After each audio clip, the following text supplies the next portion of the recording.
يا خاوند ما د ګدر پلکړي وي وي چې شلله مې پسې نږدې قدم نه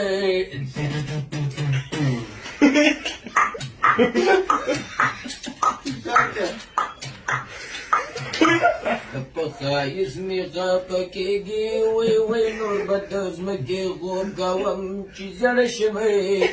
جانانه ټینګه غړ ده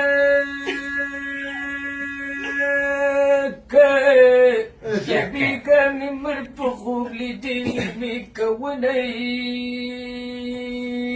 یا اسماني تندر شوې جاډه ډکه دی او کمره پرېوتې زرې زرې دې کړمه